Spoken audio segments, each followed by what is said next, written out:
When it comes to Cayo Perico, we have the professionals who've done it over 1,000,000 times, then we have the beginners who haven't even done their first one yet. So here's 10 tips and tricks you can do to steal from El Rubio much more efficiently. Tip number 1 is that when it comes to the approach vehicles you want to use, there's only 2 viable options out of the 6 given to you by your best buddy Pavel. And those are going to be the Casaca approach and the long fin boat approach. Now the Casaca approach is the absolute fastest way if you plan on breaking into the compound immediately, stealing the primary targets and the secret vault loot, then skedaddling out of that island. So if you don't care much for the secondary loot, then you should only be going for the Casaca approach. On the other hand, we have the long fin. Now the long fin is a very fast boat that has pretty horrible turning, but is widely used for obtaining the secondary loot scattered around the entire island, preferably the Cayo Perico airstrip. If you are going for the long fin, then you are only doing it just to get that extra money from any of the secondaries you do have available on the island. Otherwise, there's no reason for you to be doing this setup. So when doing the approach missions, only target what works best for you. Now tip number 2 is going to be to never do the equipment mission to get the demolition charges ever. This is the worst setup you could do because the charges are very loud and could potentially get you spotted with the new updated guards around the island that now possess about 1% of their brain power. And if you're planning on doing the long fin or the Casaca approach, then you have to end up doing all 4 setups because you're going to need the blowtorch to cut the grate underwater. So obviously you do not want to do this setup. The setup you want to go for instead is going to be for the cut and torch. Now the reason why is because the cut and torch actually acts as a way more efficient and silent option instead of the demolition charges, and wouldn't require you to do all 4 setups, therefore saving you time in the long run. Tip number 3 is going to pair with tip number 2 so that when you're doing the cut and torch setup, just try and find one of those hard hats around the location for the cut and torch and put it on. Once you have this on, it'll keep you blended in with the rest of the construction workers, and you can go around the entire area without the guards suspecting you and shooting at you 20 times like your name is 50 Cent. But obviously you're not 100% safe if you decide to stare at the guards or bump into them, so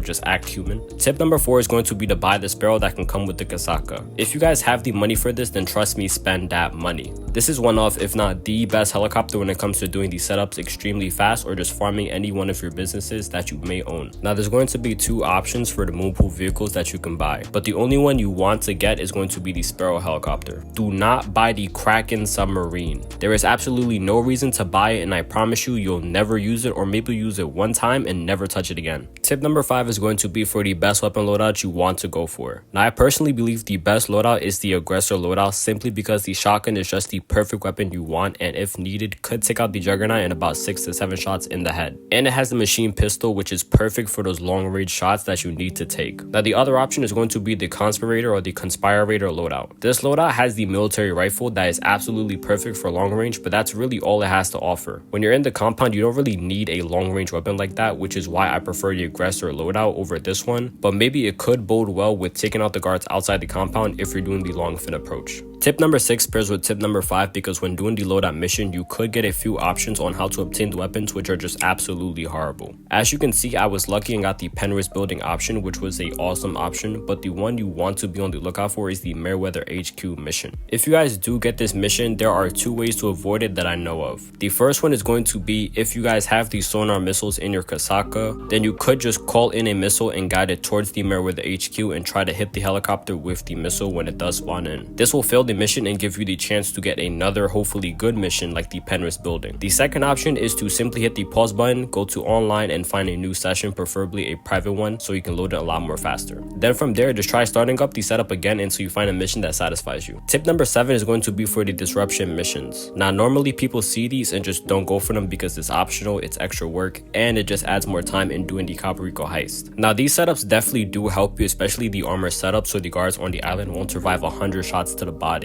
But there's a certain glitch that's been around since Cayo Perico dropped that still hasn't been patched. All you want to do is start up any of the missions, then wait until you get the notification that the mission started. Once you see the heist prep notification, you want to go ahead and quickly go and start a new session. Once you guys load back in, just head back to the planning board and boom, just like that, the setup is completed and you didn't even have to do anything. I'm gonna do it again real quick just to show you. Like I said, just load into the mission, wait for the notification, then hit pause and find a new session. Now load back in, head back to the board, and just like that, we got 2 out of the 3 completed. Make sure to use this instead of doing the missions and wasting your time. Tip number 8 is for the people with the long fin. So if you're not using this, then just skip to the next tip. As I said earlier, if you are using the long fin, you want to head only for the airstrip if you plan on completing this in a pretty fast time and stealing any of the available loot there. Head towards the airstrip and make sure to park your boat in reverse, so that way it doesn't get pulled away from the tide, and start going for those secondary targets. It doesn't have to be that booger sugar stuff. It can simply be a couple of bucks or even some of that green grass. Just collect whatever you find and then head back to the longfin. Tip number 9 is for after getting all the secondary targets, you want to get back on the boat and make your way over to the back of the compound and head underwater to the grate. Now when I did this, I had max lung capacity, so I didn't need no rebreathers, but if your character is suffering from having asthma and can only breathe for about 10 seconds before needing an inhaler, then make sure you guys have rebreathers. Tip number 10 is that when you get to El Rubio's office, head over to the paintings next to his desk to open a secret vault containing anywhere from $20,000 to $90,000. This will just add that little extra amount to your final payout. Tip number 11 is going to be for the finger clone hack. Now some people tend to struggle with this and just overthink this hack too much and try to pay attention to the lines on the thumb to try and match it properly. But all you really need to do is just put the layers in order top to bottom numerically. Look at how I'm doing it. I'm just simply resetting each layer to the first one and then going down by the layer I'm at. So if I had to fix layer 4 for example, I'd reset it and then count the changes 4 times to match the thumbprint properly and so on. This is much more easier to understand and get these hacks done properly. Tip number 12 is that when starting the finale, you have to choose a escape route that you need to head to. Well, turns out you don't even need to go there at all. All you need to do is that once you're out of the compound is to take out this guard and get on the bike and head towards the left towards the ocean. Make sure to avoid or kill this guard right here, then take your bike and just yeet it off the cliff and swim away. Now to exit the island quickly, go underwater into like this ditch slash ravine looking area and keep going low until the text telling you to escape disappears. Once that disappears, you'll be officially out of the island and have completed Cayo Perico. Now last but not least, tip number 13 is that now when you complete Cayo Perico, you get a 3-hour cooldown before you can do it again. Now while you guys are on this 3-hour cooldown, this will be the perfect time to go ahead and hit that subscribe button and turn on bell notifications so you guys can see more of my content. Okay, fine, but seriously, let me tell you guys what you guys can go ahead and do. But in order to bypass this cooldown, you simply need to hit pause, go to online, then click manage characters and select your second character. By doing this, you'll be able to do Cayo again on that character without the cooldown and can go back and forth between characters. But obviously make sure to buy a Kasaka for that second character to even do Cayo in the first place. Well everyone, that concludes today's video. Did I help out any beginners, or did I make people question what they already knew about Cayo Perico? Let me know in the comments, but if you guys want more tips and tricks, then check out these videos right here.